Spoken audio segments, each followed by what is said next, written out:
que estamos prontas. Deixa só eu confirmar se estamos ao vivo. Pela página do Circuito Universitário Paraíba. Eu não estou te vendo no celular, Ju, mas te vejo bem no computador. Então, acho que estamos prontas. Tu me vê bem? Eu te vejo bem, perfeita. Então se é só comigo, não tem problema. Perfeito. Então, Ju, podemos? Temos.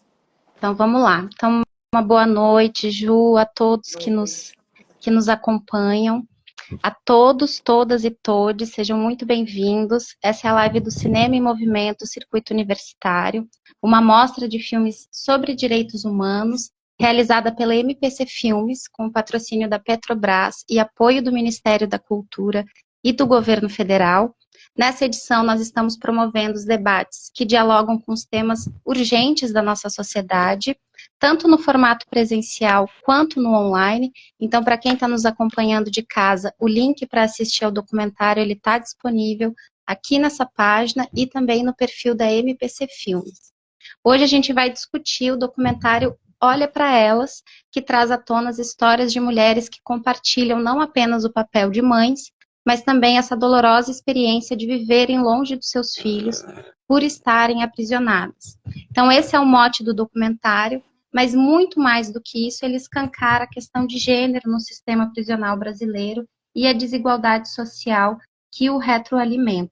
Então, as prisões brasileiras hoje representam a quarta maior população carcerária feminina do mundo, com mais de 42 mulheres encarceradas, o que torna evidente que o encarceramento feminino é um assunto de grande relevância para quem quer pensar o Brasil hoje, né? Então, para nos conduzir nessa reflexão tão fundamental, eu tenho o prazer aqui de contar com a participação da nossa convidada mais que especial, Juliana Carvalho Porfírio, ela que é bacharel em Direito e educadora social com 20 anos de experiência, uma trajetória dedicada ao desenvolvimento humano e à transformação social. Ela é especialista em desenvolvimento socioemocional, além de palestrante. Ela hoje está à frente do programa Portal do Futuro, do Senac Rio de Janeiro, há 10 anos. Ju também supervisiona o programa de aprendizagem da instituição com foco em iniciativas voltadas à formação de jovens. E, além disso, ela desenvolve um trabalho significativo como educadora social no DEGAS, contribuindo para a ressocialização de adolescentes no cumprimento de medidas socioeducativas. Uma larga experiência. A gente está vendo um largo currículo. Ju, muito obrigada por ceder um pouco do tempo para estar aqui com a gente, né, nesse dia, 7 horas da noite. É uma grande honra te conhecer, ainda que assim, né, nesse modelo virtual. Eu tenho certeza que as tuas reflexões e as tuas vivências vão enriquecer muito o debate de hoje. Então, seja muito, muito, muito bem-vinda mesmo. Eu que agradeço. Não faltou, espero que não tenha faltado nada não dava para colocar tudo, mas espero que o fundamental seja representado nessa apresentação. Tudo bem contigo? Além de currículo. Tudo ótimo. Inclusive, eu queria começar por aí, sabe? Nesse processo, né, motivado pelo nosso debate, pelo filme, então esse processo de pesquisa, eu fui revisitar o livro Encarceramento em Massa, da pesquisadora Juliana Borges, e aí eu encontrei uma entrevista dela no programa Reconverse, em que ela fala como que ela chegou até esse tema, né? E aí ela conta que foi ao voltar para a universidade, para o campo da pesquisa e das ciências políticas, que ela começou a refletir sobre quais temas poderiam se conectar diretamente com a sua experiência de vida, né? Ela enquanto mulher periférica, enquanto militante, e aí ela percebeu que o encarceramento e a violência eram temas que voltavam à sua vida de uma forma recorrente, né? Ela teve o bisavô que foi preso político, o irmão que passou pelo sistema prisional, amigos que foram assassinados, enfim, né? Seja pela violência policial, seja por disputas territoriais, que é uma coisa trágica e que não está colocada para todo mundo, né? Que esse seja um tema recorrente na sua vida pessoal, assim. E eu queria começar pelo começo, te fazendo essa mesma pergunta, assim, como que tu chegou até esse tema, né? Como é que tu se conectou com ele, o que te levou a atuar com adolescentes em situação de vulnerabilidade e se engajar na ressocialização deles, né? É olha, um desejo antigo, viu, Anu? Antigo quanto à minha formação em Direito. Eu cursei Direito, mas meu sonho sempre foi ser professora universitária. Sempre foi um desejo. E não tanto advogar, né? E quando eu fui fazer a minha monografia, eu já tenho, acho que 17 anos de formada, se não me engano, já tenho um tempinho bom aí. E a minha monografia ela já foi direcionada. A minha ideia era trabalhar a aprendizagem dentro do sistema carcerário com menores infratores e que isso pudesse realmente refletir na remissão de pena, que isso pudesse trabalhar algo onde esses jovens aprendessem e, ao mesmo tempo, entendessem, parar, refletir por que eu estou aqui, o que eu quero para a minha vida. Então, desde da universidade, eu já tinha esse desejo de trabalhar no carcerário. Sempre tive também esse ímpeto, não consegui até os dias de hoje. Na verdade, nós não temos hoje na região, eu sou de Resende, sou do interior, né? Então nós não temos, nesse momento, o feminino. Então, trabalho apenas atendendo o público majoritariamente masculino, junto ao Degase, né? Nós temos uma parceria aqui junto ao Degase. Então, desde a faculdade, isso já era um desejo, já havia aí algo bem aflorado neste sentido, mas a vida ela vai seguindo o fluxo e eu sempre continuei nos programas sociais, então sempre passando por programas socioeducativos, tanto governamentais, federal, estadual, municipal, sempre seguindo essa linha. E comecei a atuar numa ONG que me trouxe muita bagagem, me trouxe muito conhecimento com pessoas incríveis e, e sempre nessa coisa, vamos, né? Como que chega lá? E até acontecer de vir trabalhar, então, no Senac, e aqui, o meu gerente me trouxe esse desafio, né? Ele chegou, temos aqui uma parceria que é a sua cara, que é da sua área, e o que você pensa sobre isso? E aí alguém chega e diz, nossa, você vai trabalhar, né? E aí, vulgarmente, a gente entende que é uma prisão, não é? É um sistema de internação. Então, existem 3 linhas, eu posso falar sobre isso, posso trazer essa questão de como que trabalha, de como que é gerenciado, então, né? Então, essa gestão, ela é feita em três formatos, que é a preventiva, a internação e o CRIAD. Então, a preventiva, esse menor, ele foi para a delegacia, foi pego, né? Foi para a delegacia, e lá vai se avaliar qual foi o delito cometido, e nisso ele vai para a preventiva, até 45 dias, que é a previsão, né, para que saia uma decisão. O juiz, eles vão ter uma audiência. Qual vai ser a decisão? Se ele vai para o CRIAD, que é semiaberto, ou se é a internação, que aí realmente é todos os dias, ou se ele vai para casa, né? Liberdade assistida, como que vai ser. E aí depende do que realmente será, como será essa a penada, né? Hoje, atualmente, se chama workshops, eles têm sido realizados na preventiva, com a ideia de trazer um momento de reflexão para esse adolescente, né? E aí pode ir para o CRIAD, onde eles podem ir para a escola todos os dias, participam também de programas de aprendizagem, então já tem essa inserção no mercado de trabalho, e nos finais de semana, dependendo do comportamento, eles podem voltar para casa. O CRIAD funciona dessa forma.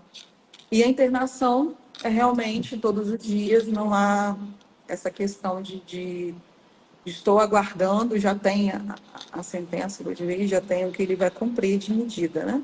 Então, são essas três vertentes que nós trabalhamos, e atualmente esses workshops de habilidades socioemocionais, eles são realizados na preventiva, aqui no subestado, né, que acontece em Volta Redonda.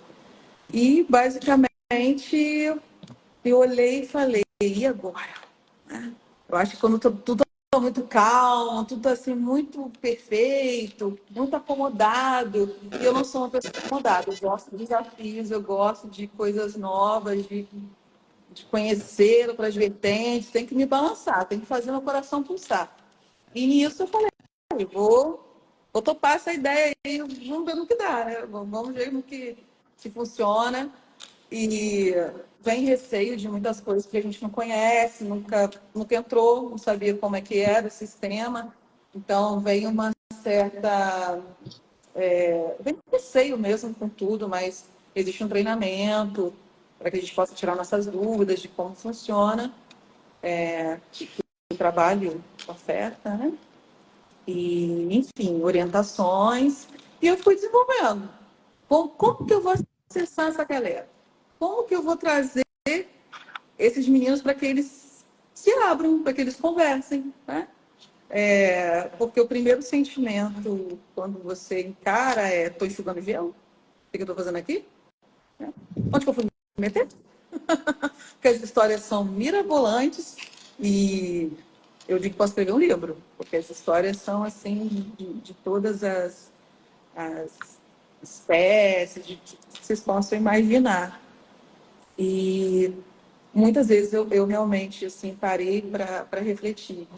Qual que é meu papel? Qual que é meu papel nisso tudo? Eu não sei o que é mais aí eu estou falando muito, né? Não, nada. A gente está aqui para te ouvir. Ju, eu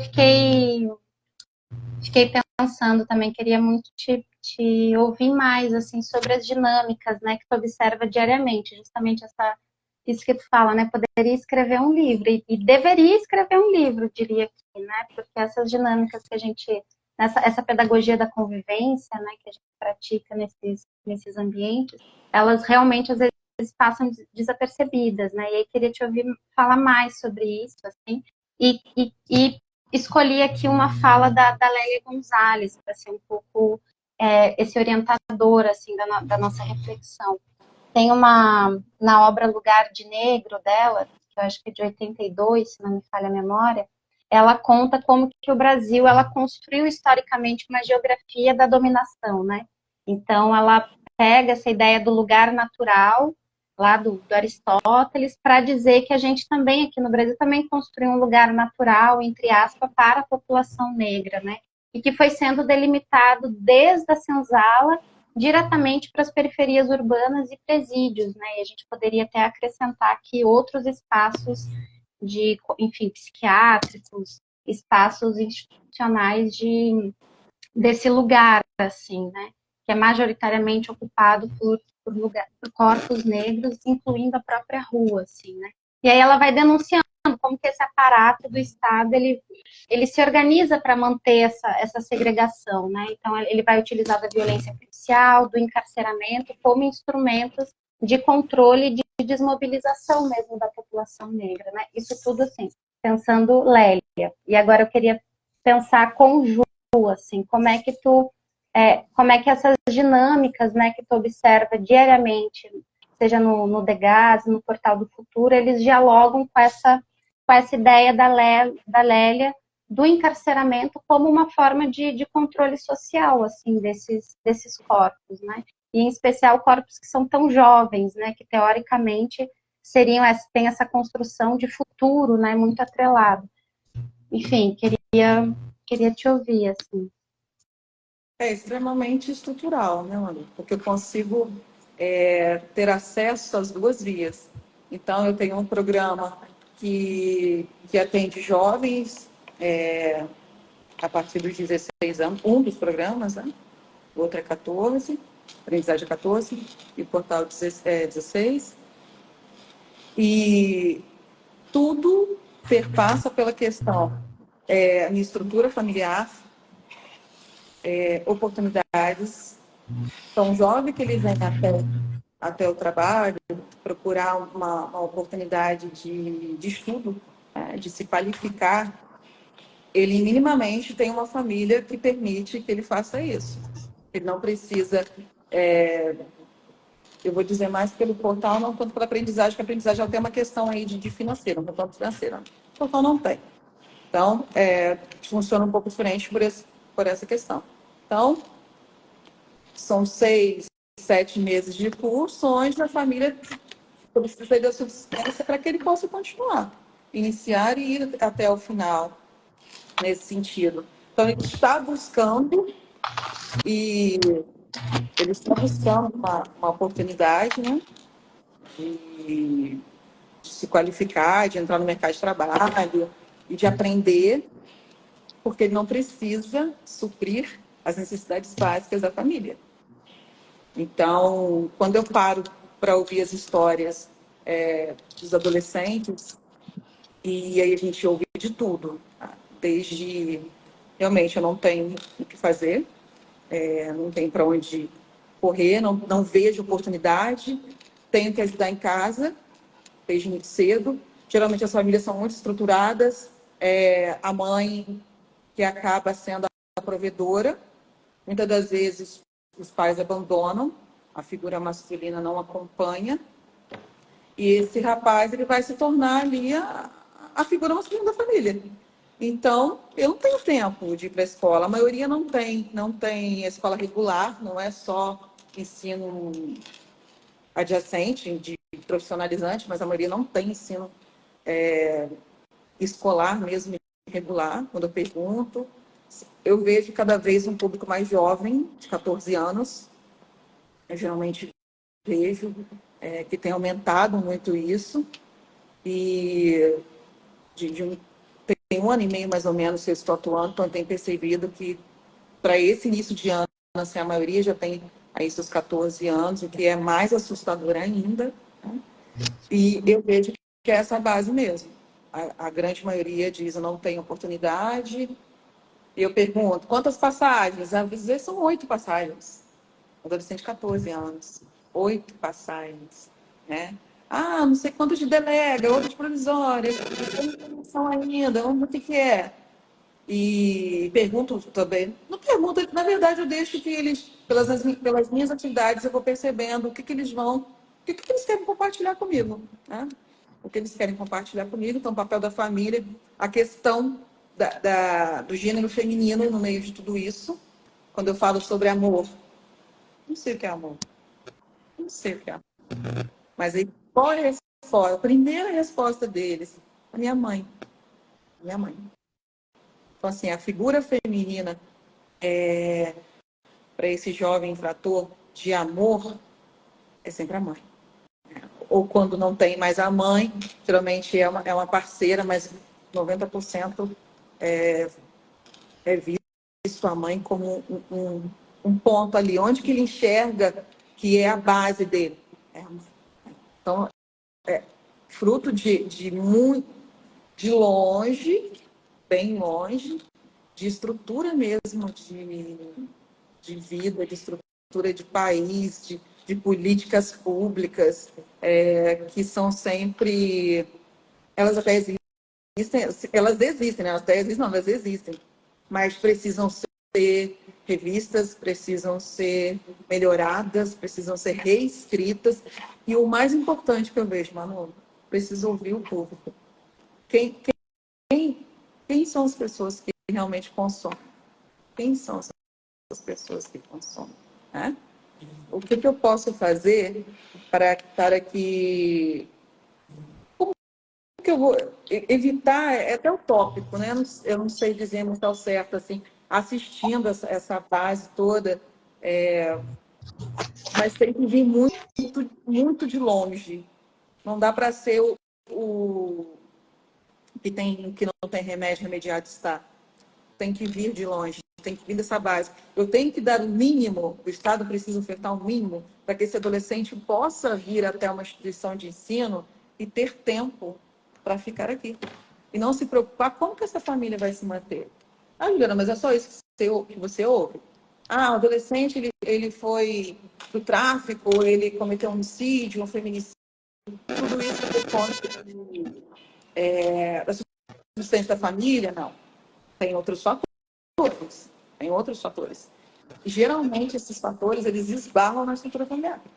Vai reproduzindo o que via feminicídio, reproduzia o que via o pai fazendo com a mãe, tráfico, o consumo mesmo de drogas, né? Consumo de drogas, e a gente pode puxar para o documentário quanto que as mulheres relatam isso. Geralmente, pai, geralmente namorado, companheiro, e muitas das vezes até são presos porque estão ali do lado, colado com o companheiro que estava praticando, cometendo crime, e por escala, né?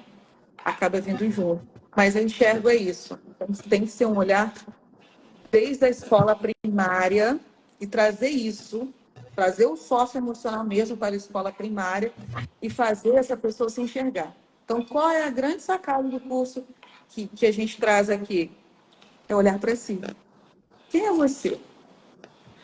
Qual é a sua história? Eu tenho a minha primeira apresentação aqui, meus alunos precisam contar qual é a história do nome deles. A maioria não sabe. Por que escolheram? Por que Viana foi escolhida? Por que fulano se chama assim? E aí eles contam, eles trazem peças da infância deles, né? Ah, minha roupa do batizado, o meu ursinho. Eu preciso de eu quero ver coisas que contam sobre a história de vocês, né? E eles escrevem um livro da vida. Eu acho que o mais interessante, a coisa mais gostosa que tem aqui no curso é o livro da vida.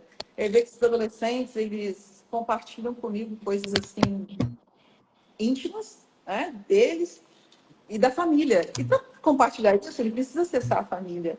Né? Como que é a minha árvore genealógica? Quem é a minha história? Então, acho que partindo desse pressuposto, conhecendo a sua história, conhecendo quem é você, e aí a gente consegue caminhar. Quem eu sou, onde eu quero chegar. E é basicamente isso que eu desenvolvo com os alunos, só que workshops são mais rápidos, né?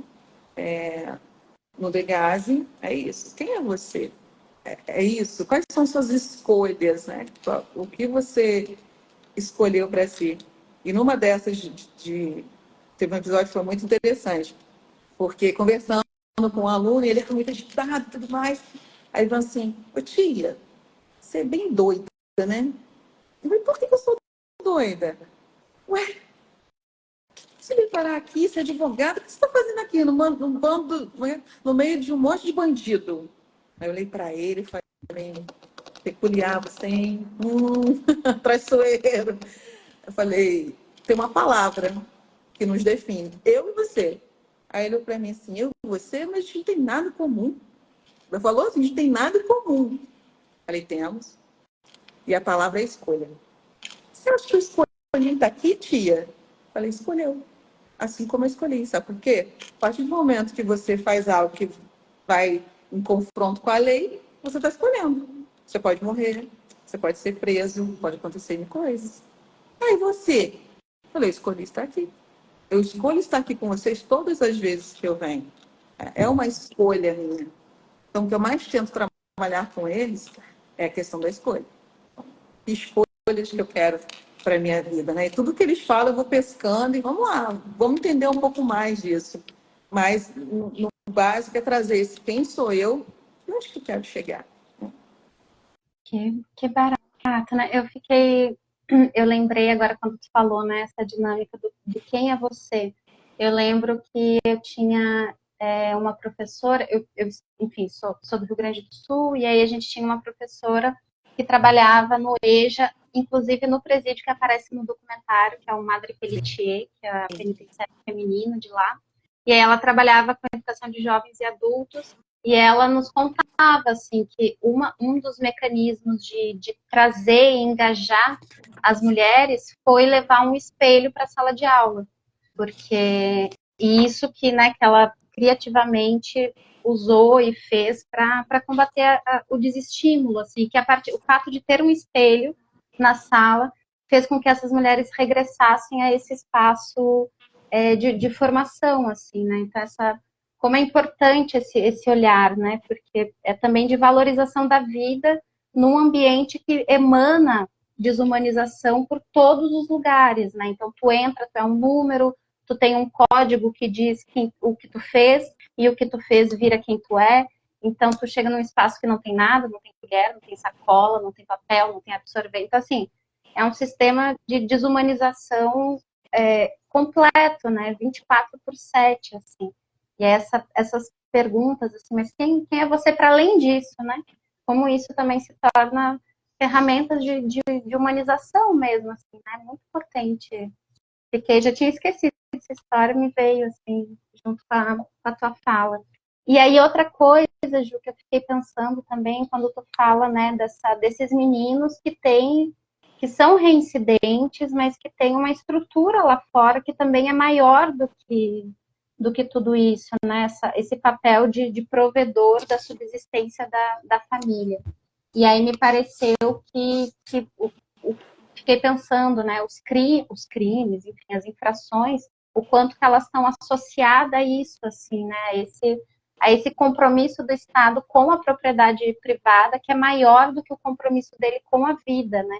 Então, o fato desse jovem ter roubado é maior do que o fato dele estar passando fome. Então, né, se ele, enfim, não interessa se foi uma mãe que roubou 1 quilo de alimento para alimentar o filho. O fato é que a gente tem que proteger esse outro lugar, né, e não essa casa. E aí, assim, estou colocando aqui, mas não nada como certezas, assim, né, mas fiquei sendo provocada a partir da tua ideia, assim, né, e aí me lembrei o movimento negro unificado, ele lá dos anos 80, final dos anos 70, ele já trazia essa ideia do preso político, né? Como uma diferenciação desse preso, do preso comum, entre aspas, né? Porque ele dizia que a sociedade brasileira consegue entender o indivíduo, o preso político, como alguém que é perseguido pelas suas ideias, né? Geralmente de classe média. Então, que ele também deveria considerar como político aquele que é encarcerado por fruto de condições que são impostas pelo próprio sistema, assim, né? Essas infrações que são reflexo de um sistema que não permite que uma igualdade de condições mínimas de vida, né? E aí queria te ouvir, assim, sobre isso, como é que a gente consegue pensar essa categoria de preso político e preso comuns também para esses jovens, assim, né? Esse sistema permite essa diferenciação também, né? Como é que são, enfim, o filho do milionário que pega um carro e dirige a 200 quilômetros por hora, mata uma pessoa. O sistema consegue diferenciar ele daquele menino preto que foi pego com uma pequena quantidade de droga, enfim, fazendo corre ali do dia. Como é que é isso, né? Essa diferenciação também se reflete nas medidas socioeducativas? Aí é uma curiosidade mesmo, assim, né? Fiquei pensando isso a partir da tua fala. Deixa eu ver se eu entendi. Se por acaso eu já encontrei, fora desse contexto de vulnerabilidade social, se algum aluno já nesse sistema de classe social. Perfeito. Nenhuma. Não tenho, sim, nenhum relato, nenhuma experiência. Todos os jovens que até hoje eu encontrei cumprindo medida, todos eles periféricos, todos eles de favela, todos eles realmente em situação vulnerável mesmo. Assim. Um adolescente que eu me recordo, e o relato dele ecoa na minha mente, porque ele disse: eu estou aqui por escolha. Ele sim, me disse isso, por escolha, porque eu tenho apoio dos meus pais, eles estão sempre atrás de mim. Eu comecei a fazer aviãozinho com 11 anos, na porta da escola. Ah, leva ali, porque acho que 10, se eu não me engano, que ele falou. Leva uma coisinha ali e tu ganha R$10. Mas tia, não tinha nada. Aí você, tá ótimo, né? E ele começou, ele falou, era muito amado, morava com o pai e a madrasta, eu sou muito amado. realmente, esse falava de amor. A minha madrasta cuidava muito de mim, como se eu fosse filho, mas eu sempre muito rebelde. Então eu queria viver no extremo, eu queria emoção. E eu comecei a perceber que as meninas se interessavam mais por mim. Eu fui crescendo, porque era de uma facção assim, fazia isso, e eu vi que elas se interessavam. Então, eu comecei a evoluir, né, no tráfico, assim. E esse foi o único que eu escutei dizer que tinha estrutura familiar, sim, apesar dos pais separados, mas que a madrasta, não lembro se essa mãe era viva, desculpa, não sei nem se eram separados, mas que a madrasta assumiu o papel e que ele era muito bem guiado, enfim, não precisava ter esse, como é que eu posso dizer, essa preocupação, subsistência com a família, mas classe média. Eu não posso colocar assim que era algo. O prof é ótimo. Não posso colocar que era algo distante. Nunca encontrei ninguém nessa situação distante. Eu acredito que, óbvio, nós sabemos que existem delitos de todos os lados, em todas as classes sociais. E por que só o periférico chega? Essa é a nossa grande pergunta. Por que só o periférico chega? O que acontece? Onde que há esse rompimento de uma outra classe social que também comete crimes, mas em um ano e meio nunca tive acesso. Em nenhuma turma. Nenhuma turma. Então, é muito... E o que deixa para a gente assim, essa diferença de classe tão gritante, né? Muito gritante, na verdade. Não, muito pesado. A gente já imagina que é muito ruim, mas sempre Mas pode piorar. só vivendo a experiência mesmo, assim, das coisas que a gente ouve, das histórias, do sofrimento da família, como eu disse, majoritariamente esses rapazes são assistidos pela figura feminina, então a mãe é quem acaba visitando, tá? A mãe, a namorada. Me assusta também assim a questão do envolvimento deles. Quando eu pergunto, vocês têm namorada? Não, minha mulher ficou lá. Eu falei, quantos anos tem? Aí eu lembro que um de 16, se eu não me engano, 16, 17 anos. Ele, tem 27. E eu vi isso várias vezes. A companheira ser muito mais velha do que eles. E filhos, 17 anos, eu tenho 3 filhos.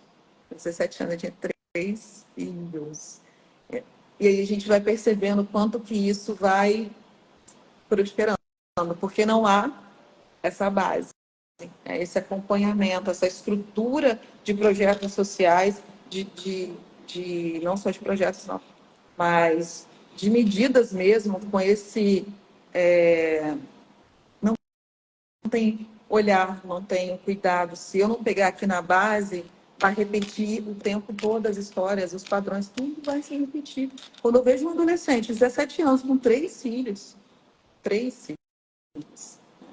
E esses dias eu perguntei, foi muito interessante. Eu costumo usar jogos para poder acessar esses meninos, né? E antes de começar, eu tenho toda uma conversa de quem são e tudo mais, e vou deixando que eles digam o que eles querem dizer. Se não quer também, muitos não se abrem, principalmente no primeiro momento, assim, ficam mais arredios, não falam muita coisa. E a gente começou. Eu acho que eu lembrei. Um dos meninos disse assim: Tia, você nunca foi roubado em Copacabana? Eu falei, não, porque eu sou perua, porque eu sou muito perua. Eu falei, eu sou com vocês o que eu sou todos os dias. Porque eu acredito muito no respeito mútuo. Então eu não coloco a mão no que é seu, você não coloca a mão no que é meu. E assim a gente vai criando regras de convivência. Você consegue me entender? Ele, não muito. Então tá. Aí eu pergunto, vocês já ouviram falar em moral, ética e bons costumes? E E aí? eles, e eles diziam o quê quando tu pergunta isso? Nunca ouvi falar. Nunca ouvido falar. Porque não tem Isso é... essa base. Pode falar. Não, fique à vontade, viu? Inclusive para me interromper, mas fiquei pensando nisso, que essa justamente a reprodução das violências, né? Porque teoricamente a gente construiu um sistema que deveria cuidar e amparar aqueles que se desviaram dessa moral, desse contrato, né, social que a gente acordou. Então a gente delimitou isso aqui não, isso aqui sim. E quem desviar disso, a gente tem instituições que vão amparar, né, para que essa pessoa possa voltar ao convívio da nossa comunidade enfim, voltar, né, plenamente a esse convívio.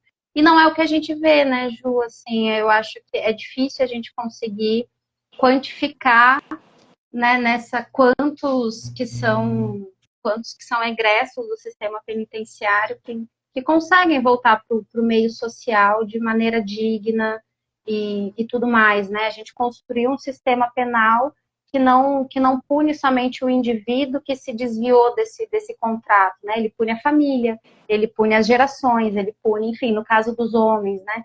Ele vai punir, inclusive a mãe, a mulher que for entrar lá, ela vai ter que ficar nua, ela vai ter que colocar, enfim, as suas partes íntimas abrir na frente num espelho. Então, assim, ele vai punindo tudo, né? Inclusive, essa desigualdade vai se perpetuando por gerações, né? E isso a gente vê muito no documentário com as mulheres, porque elas, em especial, elas também têm o encarceramento delas não afeta só a vida delas, né? Mas vai reverberar diretamente na família, nos filhos, né? Nas filhas, que vai intensificar esse ciclo de exclusão, né? Que vai se perpetuando, assim. E aí queria que nos ajudasse a pensar isso, assim, né? Com esses meninos, que é isso, já são pais, que já vêm de uma família desestruturada, o quanto que esse sistema é falho nesse sentido, né? Me parece, assim, Sim. inclusive, deixa eu ver, né, desse menor que já voltou 8 vezes. Então, assim, o quanto que a gente cumpre, né, o nosso papel enquanto uma grande comunidade que deveria também se sentir responsável por esses sujeitos, né? Eu acho que uma das coisas que eu mais admiro no meu trabalho é ter o espaço para falar. Né?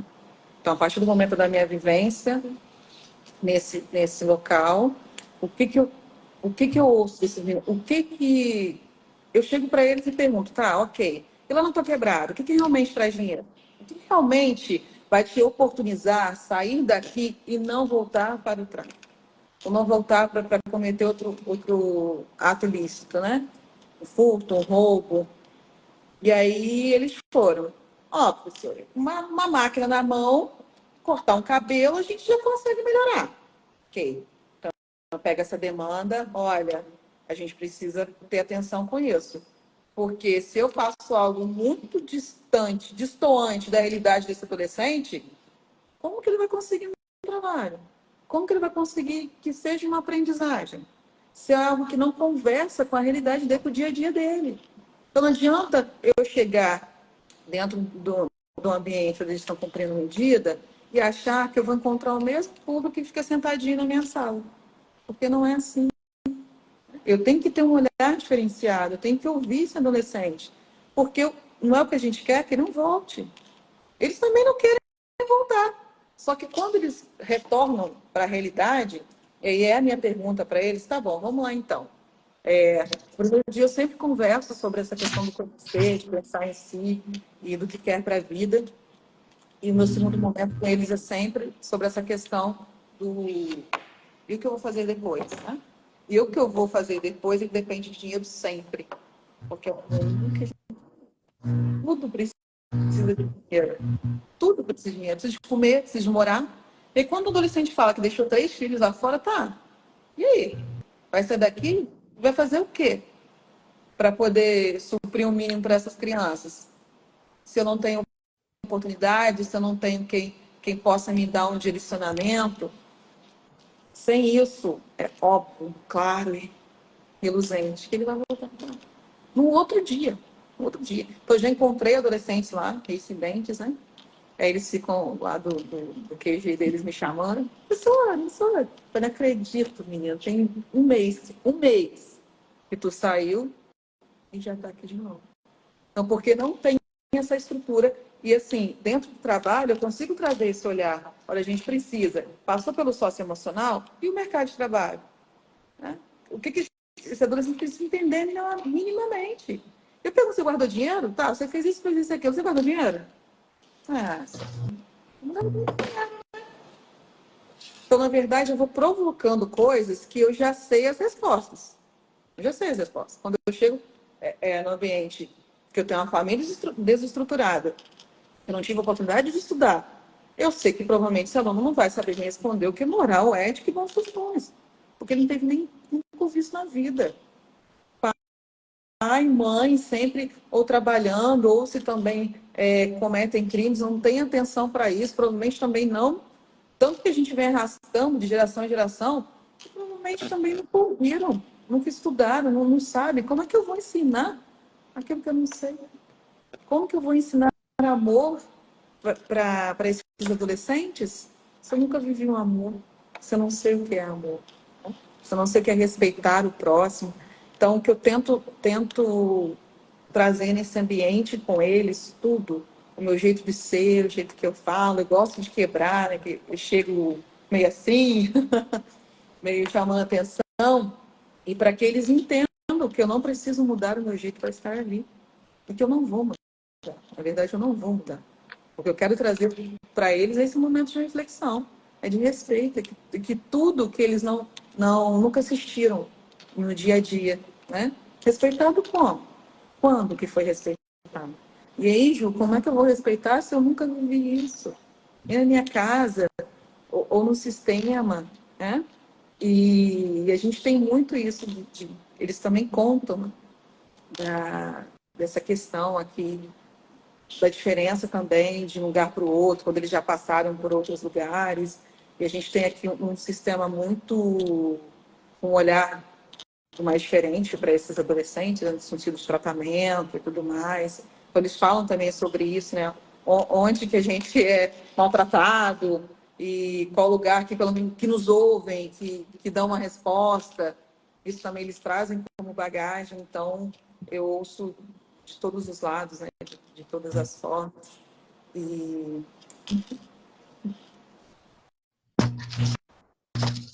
Tô aqui maquinando. estou cobrando Eu aí, né, fiquei, Manu? É tanta história, né? não, é para esse livro ele precisa sair, assim, né? Inclusive porque eu fiquei aqui pensando, assim, como que a gente teve, assim, tem mudanças do sistema carcerário gigantesca nas últimas décadas, assim, né? A própria crescimento da população carcerária feminina passou de 500%, né? E a gente sequer imagina, a gente sequer, eu acho que Tem ideia esse dado da gente ser a maior população carcerária, a quarta maior população carcerária feminina do mundo, do mundo. eu acho que isso nem está na nossa mente de tão invisibilizado que é, né? Então, queria vários tópicos aqui numa só. Uma que é essa invisibilização, assim, e é uma invisibilização que eu acho que acompanha toda a vida desses jovens, assim, porque essas pessoas, isso está muito claro no documentário, né? E nos dados também, nos estudos, né? Todas essas mulheres, elas têm traços que não são coincidências, né? Na sua maioria são pretas, na sua maioria sofreram algum tipo de abuso, seja físico, mental, sexual, psicológico, enfim, muitas vezes dentro da própria família. Então, esse é um dado, a baixa escolaridade. Então, assim, né, vem de uma família desestruturada e os próprios crimes, infrações se assemelham muito. Então assim, já é uma invisibilização que vem antes da pena, antes da internação, que continua quando elas e eles estão aprisionados, né? Pouco nos interessa, e a gente também construiu, né? A gente permite socialmente, a gente tem essa opinião assim de que eles não merecem absolutamente nada. Então, sequer o Estado, embora ele não queira, mas mesmo se ele quisesse criar condições mais dignas, ele não tem, me parece, essa legitimidade social, assim, né? Porque a população acha que não tem que ter nada, enfim, que é privilégio, né? A gente tem essas coisas construídas no senso comum. Então, eles são invisíveis também dentro do sistema. E fora, ninguém quer no mercado de trabalho, enfim, na vida social, essas pessoas, esses sujeitos, né? A não ser que eles tenham um outro perfil, que eles sejam brancos, enfim, filhos, herdeiros, aí a gente até pensa, ai, coitadinho, ele merece uma outra chance. Então tem essa questão da invisibilidade absoluta. E aí queria te perguntar também sobre a gente já antes tinha uma grande diferença entre homens e mulheres, que era essa sistemática eliminação por parte do Estado, né? Então, os homens negros fez parte do nosso projeto de miscigenação, de país, eliminar esses homens, né? E deixar as mulheres para que elas conseguissem produzindo e reproduzindo a mão de obra, né? Então, a gente fez isso, assim, tem até a Ruth Landes tem um livro, né, A Cidade das Mulheres, que ela fala como que o protagonismo das mulheres negras, ele também foi feito na prática, porque os homens estavam sendo eliminados ou encarcerados, né? Então, era isso, elas sempre estiveram no mercado de trabalho, sempre produziram a vida das cidades, porque seus pares estavam sendo eliminados, né? E hoje me parece que teve essa mudança, o Estado também começou a controlar, a perseguir esses corpos, né? A gente vê um crescimento de 567% do encarceramento feminino nos últimos 14 anos, né? Então, que antes era uma diferença, agora não é mais. Essas populações se aproximam em números, assim, né? Mas aí queria te perguntar, a gente sabe, conhece muito da solidão das mulheres encarceradas, né? Queria te perguntar sobre esses jovens que estão internados, né?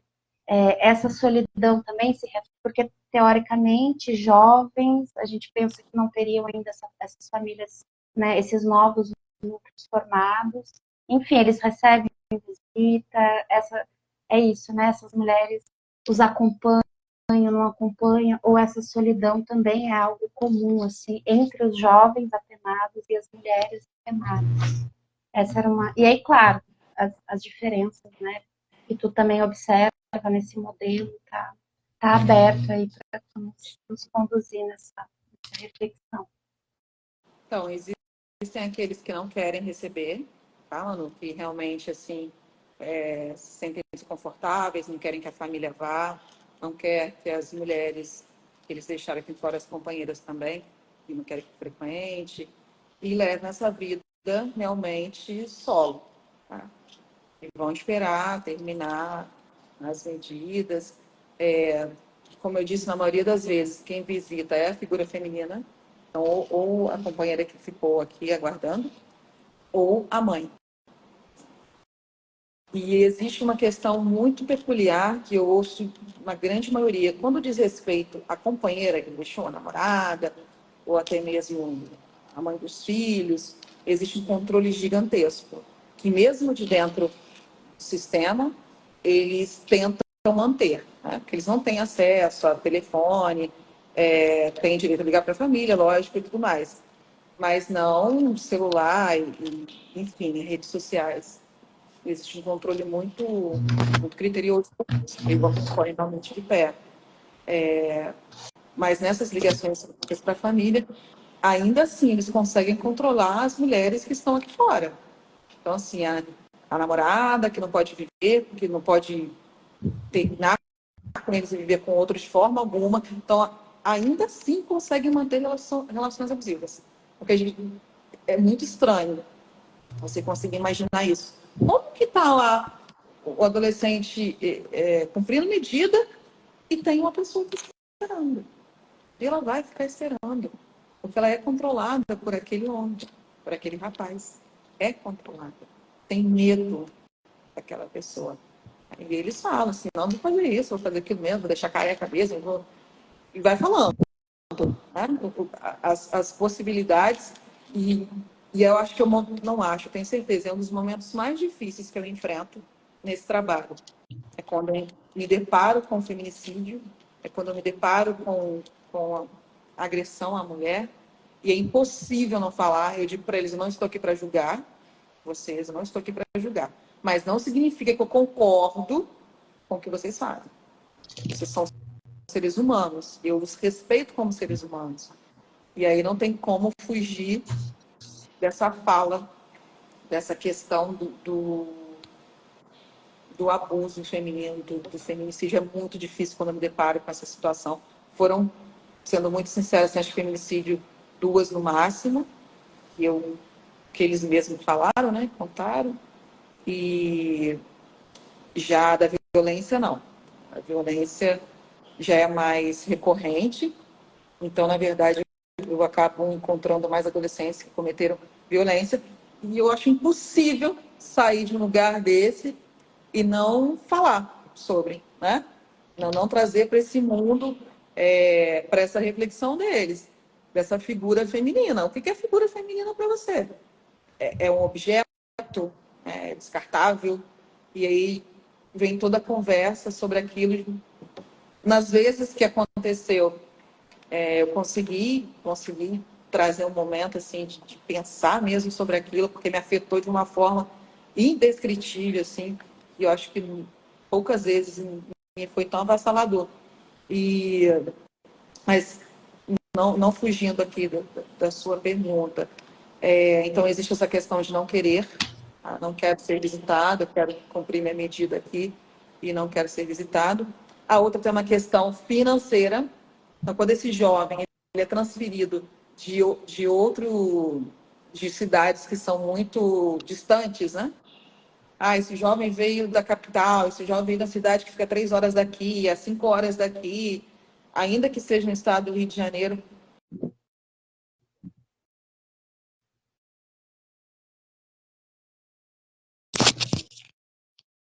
conseguindo receber visita por conta disso, né? Por conta do financeiro. E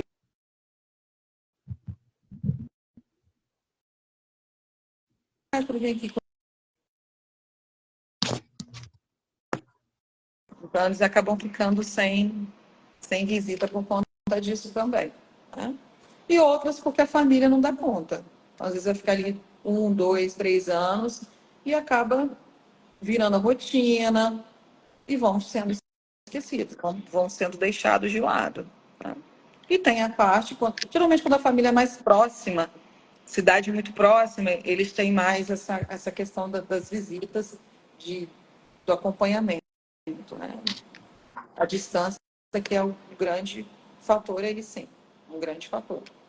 Mas enfatizando, as visitas, na sua grande maioria, realizadas por mulheres. Sempre, né? É um. É esse o peso do cuidado também, né? Da responsabilização e, inclusive, da culpabilização dessa mulher, né? Sobre esse. Onde que eu errei na formação desse adolescente, não eduquei como mãe. Exato. E, São assim, as dessas cargas que a gente 42. traz como mulher, né, Manu? Exato, assim, eu fico pensando, essas 42 mil mulheres que estão presas, a gente não se pergunta onde estão os pais delas, né? O que eles fizeram. Ao contrário, a gente pergunta pelos filhos, a gente pergunta o que elas fizeram, né? Mas do contrário, da população masculina, a gente, né, pensa culpa da mãe, enfim, e segue punindo, né, também esses sujeitos, seja pelo afastamento, inclusive muitas delas, e hoje a gente já tem vários trabalhos sobre isso, que estão encarceradas como um prolongamento dessa rede do tráfico, né? Então, mulheres que assumiram a tarefa, que assumiram o corre, que assumiram o posto desses homens, ou que inclusive um número enorme que foi presa porque estava levando alguma coisa para o seu parceiro que estava encarcerado, né? Então é realmente uma máquina de moer gente esse sistema de justiça, né, entre aspas. Como se fosse sugando. E eu achei muito interessante no comentário, ao ouvi-lo, a mulher espera o homem aqui fora, foi o que eu acabei de falar. Ela se sente, muitas das vezes, coagida, muitas vezes porque tem sentimentos, né, também, lógico, e filhos, e toda a expectativa de ter uma vida com aquele parceiro, mas o homem não consegue ter esse olhar, sei lá, tipo, 90% não consegue esperar. Então, a parceira, muitas das vezes, foi parar no sistema prisional por conta dele, mas ele não é capaz de esperar. Exatamente. E é só a gente ver, né, passar na frente dos presídios em dia de visita, as filas quilométricas que tem nos presídios masculinos e que, assim, no presídio feminino é a solidão absoluta, né? Muitas vezes o único homem que passa por lá é o segurança e às vezes o médico, né? Dessa figura, assim. E não que não tenha que ter, pelo contrário, né? Não é que os homens não tenham que ter uma rede enfim, né, de cuidado e ter a sua rede que foi constituída, bem ou mal, enfim, ao longo da sua vida, que ela seja legitimada e seja, inclusive, possa fazer essa coisa de uma maneira digna e tudo mais. Né?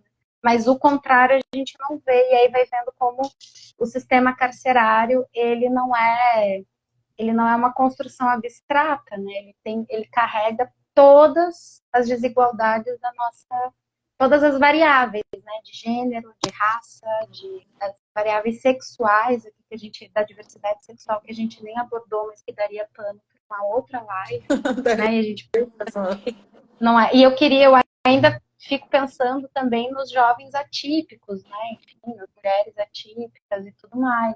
Então, e a gente nem abordou tudo isso, né? Imagina. Então, o nosso desafio é realmente muito grande. Mas que estão né? lá, que sofrem lá, muito, né? muito com isso, assim.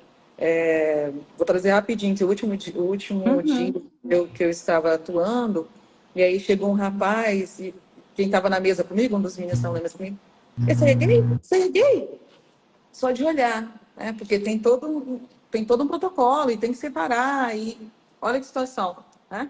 Se eu disse que nunca ouviram sobre ética, moral, bons costumes, amor, como que vai respeitar?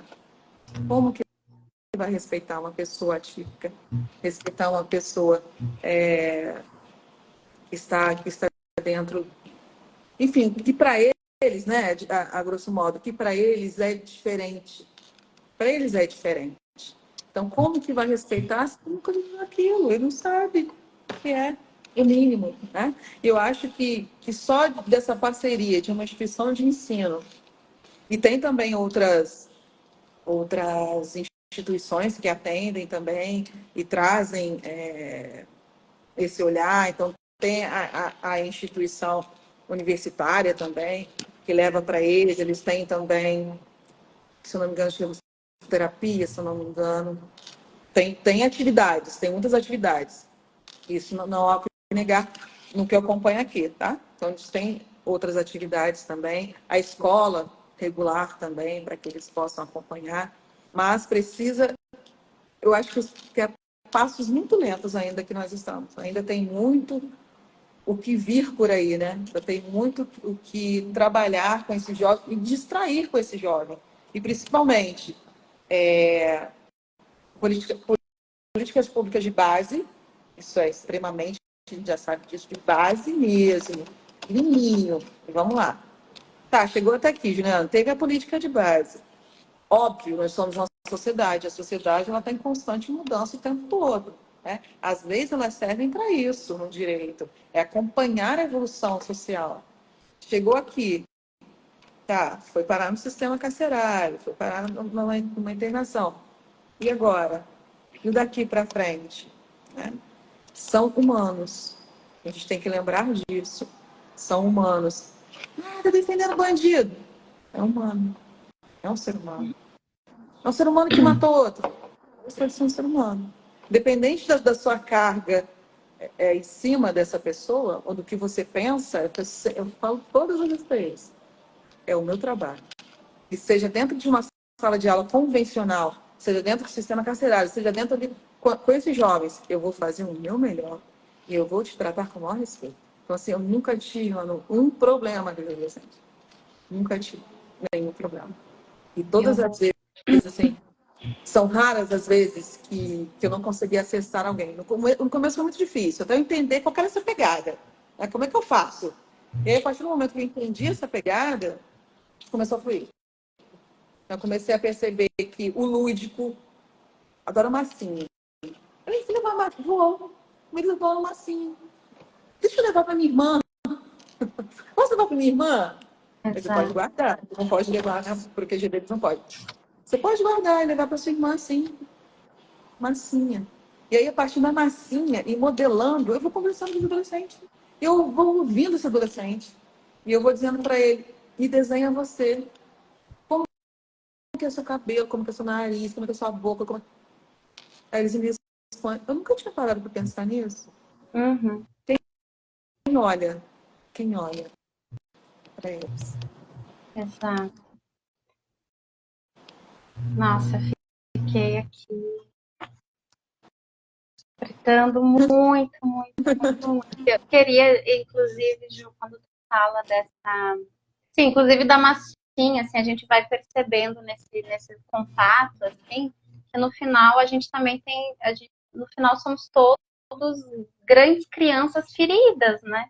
Tragicamente feridas, assim, quando a gente põe o lúdico com essa galera e vê como flui, como funciona, a gente vê que eles é isso, né? O desamparo ele deixa marcas muito profundas, né? Mas essas camadas elas podem e devem ser ultrapassadas, né?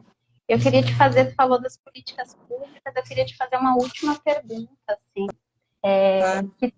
É assim, se tu tivesse que indicar uma prioridade imediata, assim, para essa reforma desse sistema prisional, qual seria e por quê, assim, se pudesse escolher aquela que, sabe, assim, que assenta o chão?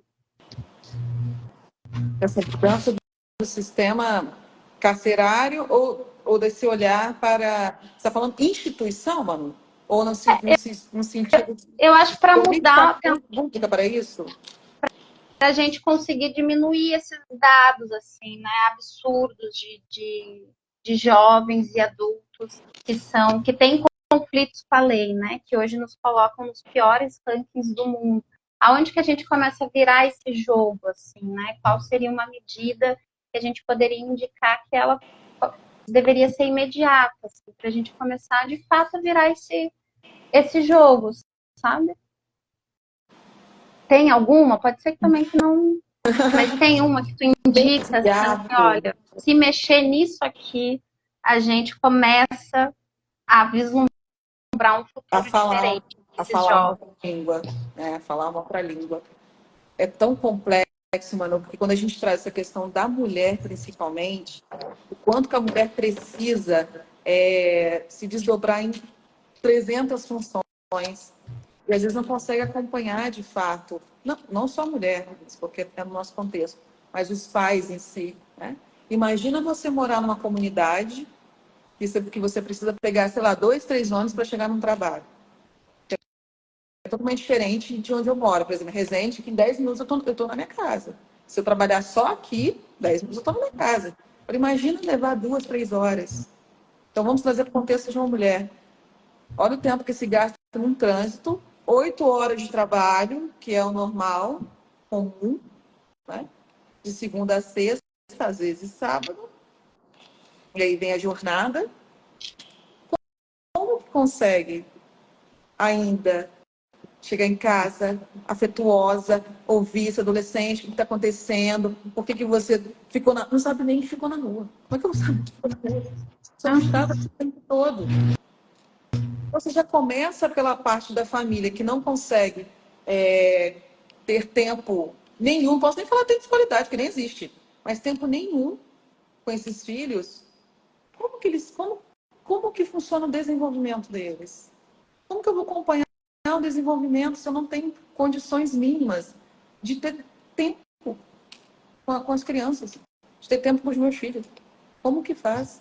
Então, é um negócio tão assim, tão enraizado, precisa ser revisto tão lá no fundo, né? Desde essa questão do não ter tempo para acompanhar. E aí, se eu não levo a educação para educação, estou falando mesmo de qualidade, e contraturno, se eu não começo a desenvolver habilidades nessas pessoas, como que eu posso lá na frente esperar que eu tenha uma sociedade plena se eu não estou desenvolvendo habilidades desde o começo? E levar para onde elas têm que acessar. Para onde que eu vou acessar? E qual a língua que eu vou falar? Então, eu sempre bato nessa tecla. Se eu chego numa comunidade onde a fome ali é prioridade, ali é prioridade. Eu sou uma empresa, por exemplo, e estou levando uma instituição de ensino. Só que a fome é prioridade. Aí eu vou chegar lá cheio de computadores. Os mais modernos, os mais incríveis. E não sei o quê. O que eu vou ter mais efeito?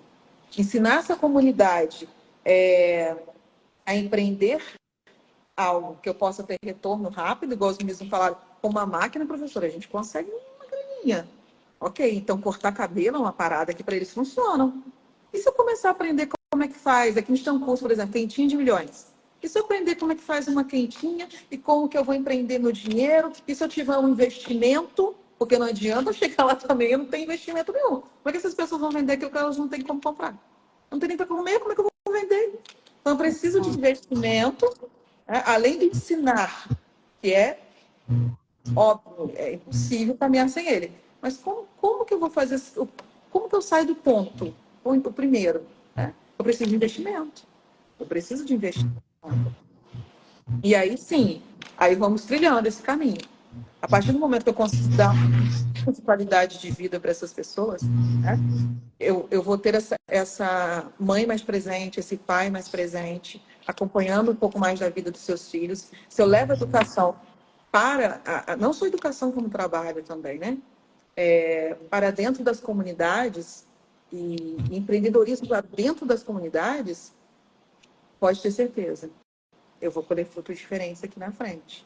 Mas eu preciso vir uma trilha do conhecimento, então uma trilha de conhecimento, de investimento, porque senão a gente vai estar sempre martelando em cima do problema e não em cima da causa. Então, algo que eu vou agora e resolver, não vai, né? Na minha humilde opinião, não vai. Porque senão é sempre a mesma coisa. Aí eu vou encontrar esse aluno lá de novo. Porque ele vai dizer, professora, eu saí daqui, mas vou fazer o quê lá na minha comunidade? E tem mais, por conta de facções, eles não podem, às vezes, acessar outros lugares. Porque às vezes eu pergunto, não tem instituição de ensino aí, não tem Senac perto de vocês? Professora, fica no outro bairro, não posso acessar o bairro por conta de facção. Então, olha que doideira que a gente vive. Além de tudo, mais complexo do que parece. muito mais, ainda tem uma situação de facção. Não pode entrar mesmo, porque se entrar, vai morrer. Se entrar, vai morrer.